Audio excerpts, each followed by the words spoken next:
And we are live for the first time in 2024, properly anyway.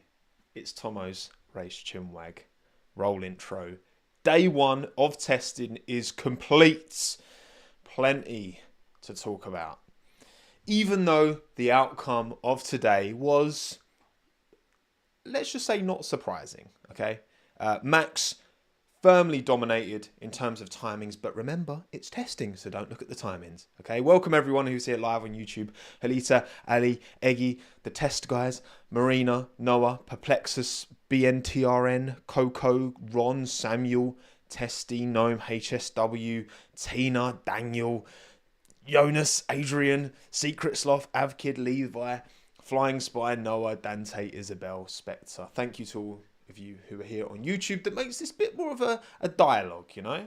We're going to do some polls. I'm going to get your opinions. I want to know what you lot think. But also, plenty of you will be listening to this after the fact. So welcome to everyone who's here after the fact, not live, okay? Time zones don't always work out at the end of the day. But also welcome to everyone who's listening to this through their ears only, on audio only platforms, be that Spotify, be that Apple Podcasts, be that wherever you like to listen to your pods. Today we are here to talk all about day one of testing, Bahrain 2024. Woo! As you can see, there's this V Carb Visa Cash App Kick Sauber Stake F1 Team Sauber.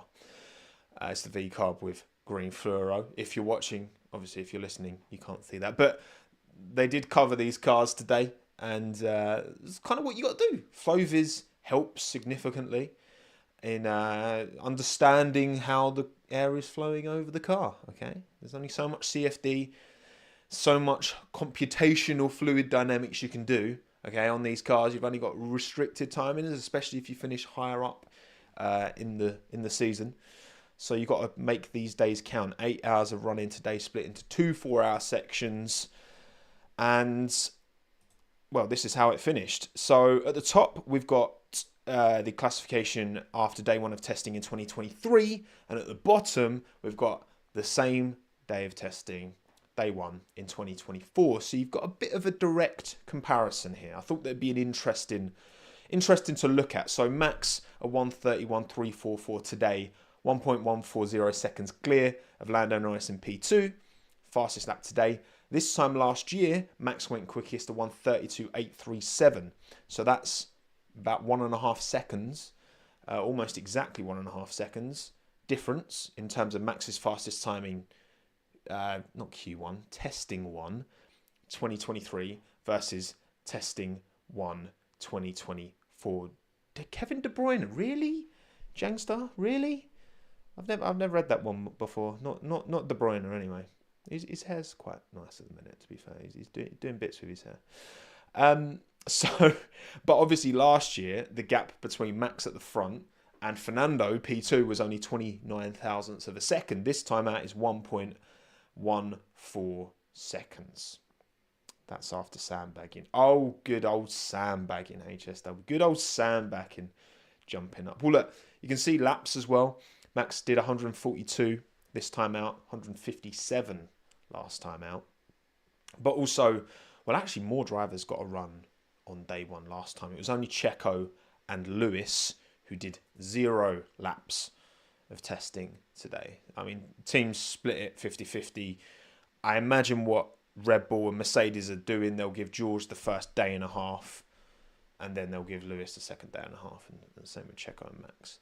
So Alexis McAllister, I can see that more than I can Kevin De Bruyne, to be fair. Whereas Minton's he might join us. Okay, sometimes on these streams I like to leave it up to him. Right? There's been many a time where he'll scratch at this door, right? This door. Maybe he'll appear this time out. We'll see. But yes, of course, heavy caveats with testing, as per. That Red Bull is not over a second quicker, a lap faster than the rest of the field, over a single lap at least, unless Red Bull, which is, no, that's not doable. That car wasn't dominant in qualifying last year. Let's just get that straight as well, by the way. There's plenty of time when Max did not sit on pole. He did sit on pole more than anyone else, but not every time. So I think the more interesting. Well, what do we think is the most interesting cars here? Obviously, seeing Daniel Ricciardo up there in the Racing Bulls. He was only he's within a tenth of Lando, only 15 thousandths behind Carlos in his Ferrari. That's obviously going to get Zach Brown's heart rate up because he's the one making the most noise about it, for sure. Who else? Stroll being ahead of Fernando. Yeah, it's interesting. You look at the number of laps. Fernando did 77, Lance did 53. So everyone got a pretty good run in. It was only Logan. Logan only got 21, and it was Logan who had the only real incident of note. Well, to be fair, so Alex's Williams broke down at the end of the first 4-hour chunk, about 20 minutes before the end. A fuel pump issue, so fuel wasn't getting fed into the car, and then Logan spun. He did spin at turn 10. Yes, indeed. So if any team had a not so great day, it's probably Williams, you would say. Obviously, Magnussen and Hulkenberg are right down there in terms of timings, but you can't really. When you have to eyeball it, don't you, with testing? You have to look at these cars and think who looks the most comfortable. Red Bull have massively changed up their aero, yet Max just looks comfortable in that car. Just looks really comfortable. And yes, he is Max Verstappen. So if anyone's going to make himself look comfortable in a car, it's him. But also, Max is a driver who pushes 100% straight away. Filling in the blanks, good point. The track evolution between the morning and afternoon will explain some of these lap time deltas. So it's a very good point, actually, because obviously we start in the day at Bahrain. It's much warmer. Gets into the evening. Temperatures come down. Track speeds up a little bit as well. A little bit more rubbered in and all. So, you know what? Gasly P5's crazy. I mean, honestly, the numbers are nothing to look at. It is looking at these cars and seeing what cars look planted, what cars look stable to grow on. This is day one of testing. So we've got a long way to go. But the main thing I want to talk about for this stream, this Chinwag, is the Red Bull upgrades. Okay. Shout out Toby Groner. Groner? Don't know how to pronounce German. For these shots of some of the Red Bull tomfoolery that's going on. Shoulders, I know. We haven't even got a photo of the shoulders in these, to be fair. Dante. But yeah, the shoulders are looking fine on that Red Bull. But they're really pushing the boat out in it. So, first of all, we've got the side pod inlet. The talk of the town beforehand, right? What are they going to do with their side pod inlet? Zero pod, blah, blah, blah. Now, is it a zero pod? Absolutely not, right? The pod's massive. It's the inlet that is very, very different here. So, instead of what we saw last year with the underbite, no underbite, it's overbite. Overbite this time. But also, the inlet slit is a lot thinner, but then they also have a secondary slit vertically, to the side. Now, I'm sure Ferrari had something in terms of an additional inlet on the side pod. I believe Ferrari had that towards the end of last year, right? You're welcome, car stuff. So I thought that was a really good demonstration from me there. Sorry, any audio-only listeners, you won't have seen the excellent demonstration I just gave. But yeah, so you've got a double inlet on the side pod itself, which still is a big side pod. We'll see maybe from Suzuka onwards, there's talk that side pod could shrink right down. They did, but it was horizontal. Fair enough. And furthermore, which we did not see on the car in any of the kind of pre-launch livery stuff, is these additional inlets. Pretty significant as well. They're not small by any stretch. I mean, this inlet by the halo in the top image, this inlet is like taller than the main side pod inlet. It's huge. It's a huge inlet there. So for some reason, Red Bull and Newey and Washe and their team has decided that inlets by the by the halo are a thing. Now, of course, Mercedes had the shoulders last year. And you can see that these inlets feed into those shoulders. But Mercedes didn't have, they had the shoulders, but they didn't have an inlet directly into the shoulders. Nothing, anything, anywhere like this. It's crazy. It's crazy. It looks really, and you know what? Like, hats off to Red Bull. If they can make this work, they've taken a set of regulations, which we've now had 2 full seasons of, and are still finding completely different approaches. And if they can continue to keep that gap, and they can give Max a car that he can dominate again with in 2024. Look, from an entertainment point of view, of course, it's going to be a shame, but hats off, because this looks phenomenal. And as AV says as well, it's not even the complete package yet. It is far from the complete package yet as well, yeah. That's the thing, typically over testing, there's some really interesting stories you hear of that, you know, team personnel flying out to Bahrain or Barcelona, wherever they've tested in the past, bringing in components in their luggage, trying to get a wing through security, which is what you got to do. And obviously, it's a bit of a shame. Actually, you know, you can get the first poll going, because I think it is a shame we don't see both cars out on track. Would you prefer each team is able to run both cars in testing? We've seen, I'll just put yes or no. Because we've seen Alonso's talked about this. He said that he thinks there's not enough testing, which, you know, you've got 24 hours given to you in testing. You know, 8 hours day 1, 8 hours day 2, 8 hours day 3, split into 2 4-hour sessions per day. It's not insignificant. That's 24 hours of potential running. You had cars, I mean, what? If we go back to...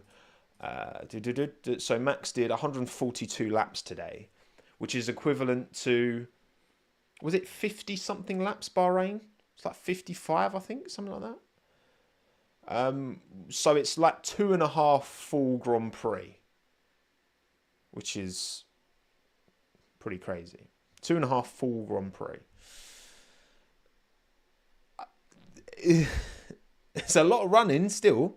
If you can do that every day, you know, you can get, you know, 7.5, 8 full Grand Prix of mileage in before the first race even begins, and you're getting 7.5, 8 Grand Prix of mileage in at the track you're going to race the first Grand Prix at.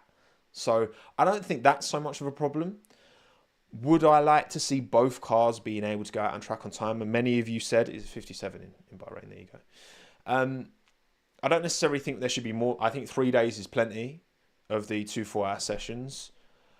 I think if we weren't doing the first race, so say the first race was in Australia, right? And we were only testing in Bahrain. I think bringing 2 whole chassis to Bahrain to test, to then send them both off to Australia, is a bit much. That is not the case. The season opener is in Bahrain, in which case I think they should let both cars run. A few of you have said, you know, it would get too congested on track. But I'm not being funny, like, that is part of the sport. You know, you have in Q1, you have 20 cars out on track trying to set a lap time, trying to find you a position. If anything, it's good practice for the teams to, like, get back into, right, oh, we've got to send this car at this time, or we'll tell them to push at this point, blah, blah, blah. Like, I don't think that's a reason to not do it. I agree that that would be a factor. You know, it would make the track a lot more congested. But that's good practice for the teams, no? I think so. Also, so 76% of you agree and think that they should run both cars. One other question. Do you think the venue for testing should be different to the venue for race 1? I don't know. I've just come up with this question off the top of my head, because I think the idea of having testing a different, you know, making testing a bit more of a spectator thing. I mean, why not, right? Say we lose Catalonia, for example. and Madrid replaces it, to then move testing to Catalonia and have it as a ticketed event that's a bit cheaper. You're just seeing F1 cars go around in circles. People would buy tickets for that, I'm sure. No competitive running, but you're seeing F1 cars drive around all day, make a bit more of an event of it. I don't see why you wouldn't do that. You know, I think that's a good opportunity to let people see F1 cars, maybe for a bit of a cheaper price. Because were there fans there? I don't even know if there were fans there. If there were fans there, I don't remember seeing them. But anytime there's F1 cars out on track, there should be people able to see them in person, in my opinion. I went to Catalonia testing in 2020 for dirt cheap. Things this sport is getting more inaccessible, it seems, by the year, with ticket prices being what they are and corporate packages. And look, it's like a lot of sports, you know, the desire to push for these high ticket fans who bring more money in, spend more money at the bars, spend more money on merchandise, all that is ultimately gonna. It's a business, and that is what they're gonna push for. And you know, it's their responsibility to not let, you know, not let the core fan base get priced out completely. But at the same time, that's the way it works. It's just the way it works. Imagine if there was a rookie this season with just 1.5 days of testing. And look, Patrick, it's a fair point. But what I will say is you saw Liam Lawson jump in and hit the ground running.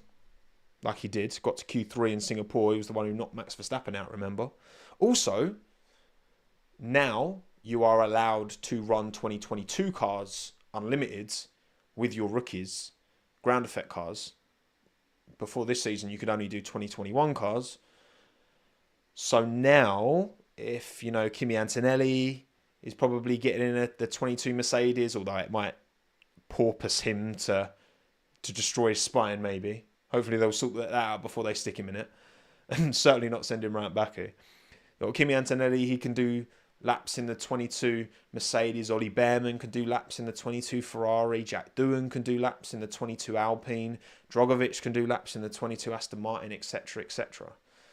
Which will help, will for sure help. Because, again, the way the 22 cars and the 21 cars drive and handle and balance when it's a completely different aero philosophy, it's going to be much easier for these juniors if they can get opportunities in those 22 cars to then jump into 24 cars if need be. I mean, what? Ollie's reserve at Ferrari and reserve at Haas.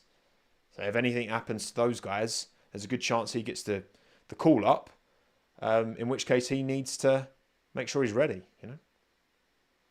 Even test venues adds unnecessary cost, which is why we have so little testing in the first place. True.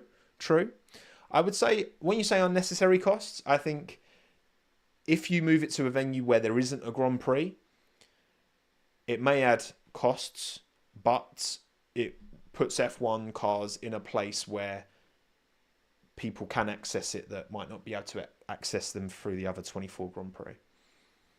That's just what I'm kind of thinking with that. But anyway, I mean, you're pretty much split. 59 think it should be a different venue. 41 think it shouldn't. In my ideal world, I think it would be. It would be different. And it would make race one a little bit more chaotic as well. But there you go. Anyway, Red Bull, new aero, Bosch, lovely. New aero here, lovely. And then a couple more images of the RB20. So you've got the new little inlets on the kind of, that's right on the kind of top of the nose by the one of Max. Is this, I don't actually know, this bottom image, is this additional cooling for the driver's compartment? Is that what this is? I believe it is. Ah, yes, it is. Okay, cool. Yeah, so these are two vents for driver cooling. Obviously, after Qatar, there were certain things mandated because of how insane that was. And that was obviously a particularly... that was a bit of a freak scenario, that was, in terms of Qatar. But ultimately, if it means we get a couple of little ducks on the car which keep the drivers a little bit cooler, then sweet, fine. Secret jet engine. It does look a bit like the F duct. Actually, you know what? Let's find. Was it 2013 McLaren? Was it 2013 McLaren? Wasn't it? Had the old F duct. I think it was the F duct. Oh, it was the McLaren, wasn't it? Let's find. Give me a good picture, Google. Come on. Don't let me down when I'm here with all my friends watching. There's not like a decent picture of the F duct on Google. Oh, you know what? You know what the F duct looks like, or you can Google it yourselves. All right. I'm not gonna waste your time me faffing around Google trying to find an F duct. What is interesting is the top image, the overcut. The overcut is interesting how it kind of angles down at the top as well. The air's got to do quite a lot of work to actually get into that top kind of slit section. Very interesting from Red Bull here. They've really, which I mean, McLaren have kind of gone down a similar route where they've got an overbite as well, but it's almost like a separate wing. I haven't got an image of that for the sake of this, but yeah, McLaren it's kind of a wing that doesn't fully attach to the side pod, whereas Red Bull's is a lot more elegant because it kind of blends into the side pod. So, listen, look, they're cooking. Red Bull are cooking, and we shouldn't be surprised. As much as they have reduced ATR, they also have aerodynamically the best technical team in Formula One. I think they've proven that over many years now. So,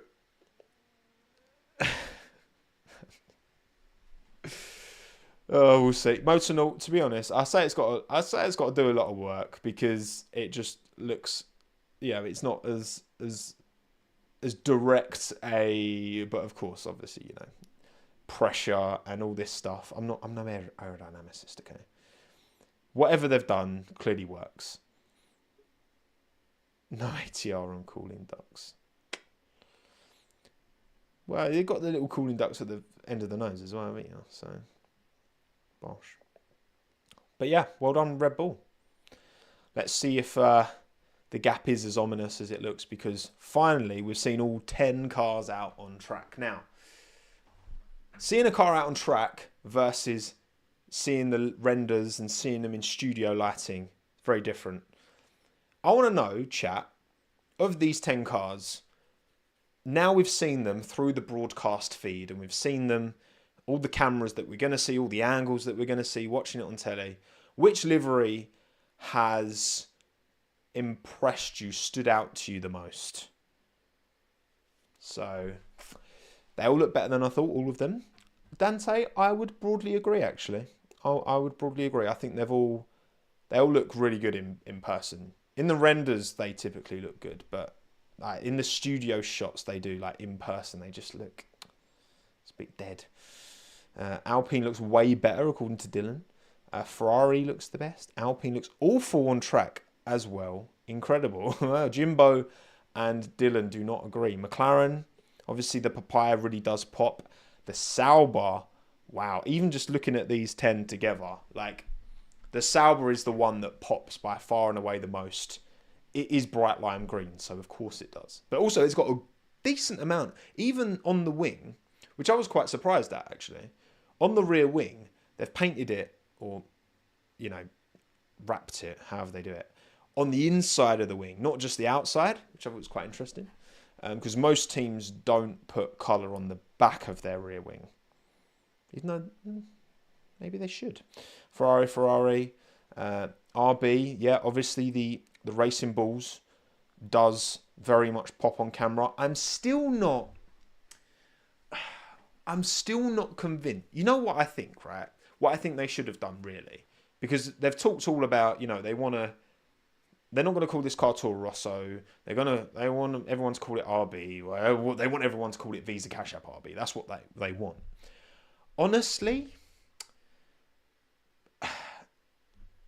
if they really want to build something new that is a homage to Toro Rosso, but modernized, I think they should have either dropped the white and just had silver on the white bits, or probably, for legibility purposes, drop the silver on the ball on the side and the visa and just put them bits in white. Having both does upset me somewhat. It does upset me somewhat, I'll be honest. And I think legibility wise, it would have been more legible with just the white on the back. I don't like having the white and the silver. That's what I'm saying. So I think either have one or the other. And I think from a branding point of view, the white would have been more legible. But I would have been interested to see, I guess, having the silver on the back of the Orlan and the Hugo on the front and rear wing, would that have really affected the legibility of those logos? It would have. They would be less legible, but I'd be interested to know how much less. How much less? Aston. I mean, Aston. I love the Aston. I think the Aston's a banger. I do think that all black front wing, just when you're watching it on telly, we see that front angle. You would have seen this today if you were watching testing. So often are we seeing that bang front on angle. And the Aston Martin, the Alpine, the Haas, the Williams, even the Mercedes, all just kind of look the same from a distance front on, which is, it is what it is. Also, I do wonder why on the stake, why where they've got two stakes on the side of it, why isn't that upper stake? Why isn't that a kick instead? Like, you don't need two stakes on the side. But whatever. I honestly, I think the Sauber is the one that really stood out, not just literally, but like, oh yeah, that looks good. I think they've put the colour in all the right places, but also obviously the McLaren. Come on, the McLaren does slap. It's decent, but yeah, good old XPB with all these images. So we see him in the exact same lockup. Love it. But yeah, so here's all 10. And yeah, unfortunately, Williams did seem to have the weakest day of everyone out there. The Sauber looked so bad during the day 2 neon, but kid it in the night races. I don't agree, Hilia. I think it looked really good in the day. I just liked it. I just like it. What can I say? But yeah, honestly, right, we're going to do a stream every day for the next 3 days after each testing session. And to be honest, apart from looking detailed at the Red Bull, I've not got too much more to go into today. Because ultimately, look, Max has a huge gap, but we don't know fuel loads. And honestly, when I think about it, from these other teams' point of view, is it in their best interest on day one to try and go quickest and push for a fastest lap? Not really. I can't understand why teams would go out of their way to really try and, like, right, we're going to go low fuel, sticky tyre run, try and go quickest on day one. Like, and maybe this is just me being blindly optimistic, but I'm just like, if I'm McLaren, if I'm Ferrari, if I'm Racing Bulls, if I'm whoever, just like, you know what, go on, Max. You go quickest, right? We'll stick to our run plan, right? You can go quickest on day one, right? That puts the expectation and pressure on you. Because you could argue, if, Lando goes quickest day one, if Ricciardo goes quickest in a Racing Bulls on day one, then, pressure. Look at these, like, they're quickest. Like, come on. I don't buy that there's really anything in it for these other teams to push for fastest lap on day one of testing. I just don't. I don't buy it.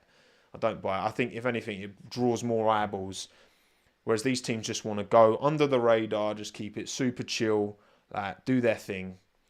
And ultimately, the only reason Williams are coming to the fore as like a team with a bit to be concerned about is because of the little issue at the end of the first session, and then Logan spun, which, I mean, it's testing. Like, if you're going to spin, then I'm surprised. I mean, the standard of quality of drivers is top tier, of course, but, now is the time to push the boundaries at the end of the day. Now is the time to push the boundaries.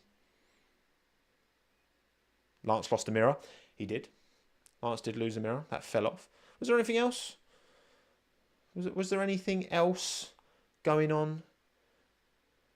It wasn't that he was quickest, it was how he went quickest. Carl looked different beast. Nothing else came close at any point. So planted and smooth. And you're right, fill in the blanks. And that is what's most impressive. That's why I say the eye test is more important. It's not just looking at the time and being like, oh, Merckx is quickest. It's like, how planted did that car look? It did look very planted. His corrections were minimal. And that's super interesting. Yes, of course, Logan had the spin. But no, there were no red flags. Ocon went into the gravel at one point. I actually missed that. I didn't watch all 8 hours of testing. I'm sorry, okay? I'm sorry. Also, have I been popping a bit less in this? Because I changed the mic cover on my... Because my pink mic covers actually fit on this, which I didn't realise. So, hopefully... Because this is very thin, this mic cover that came with my Shaw. Danny Rick went off track. Hi, Maxim from Moldova. Welcome. 5-second penalty for Ocon already. Oh, some of you experience pops. Some of you are not. But there you go. You sound better now. Well, hopefully I sound better now. Hopefully. Anyway, right. I think we're done. I'm quite happy to keep this at half an hour. All right, it doesn't need to be the longest stream in the world. So thank you all for coming. Thank you, Jimbo, Antonio, Mr. Windsor, Sense, Thabo, Hector, Grey Diesel, H-Will, Motornaut, Danny, Ben Gale, F1 Unchained, Random, Gyro, Zigger, Dante, Anthony, Liam, HSW, Aaron, Eggy, Solus, Chris, Ulysses, Pranav, Pratista, Daniel, OWR, Rex, Glenn, Sander, Elias, Off the Wall, Fraser, Cowrie, Sandra, Tischchen, Ryan, Salmon, Luther, Paolo, Keegan, Friday, AV, Limau, Motornaut, Versatility. Thank you all for coming. Appreciate you taking the time. I'll see you tomorrow, same time, 5 p.m. UK time, for day 2 testing roundup, where Alex Albon goes P1. You heard it here first. Thank you for joining, everyone. Have a good day. I'll see you tomorrow. Thanks again. Have a good one. Ta-da. That's what I should actually say, shouldn't I? Bye-bye.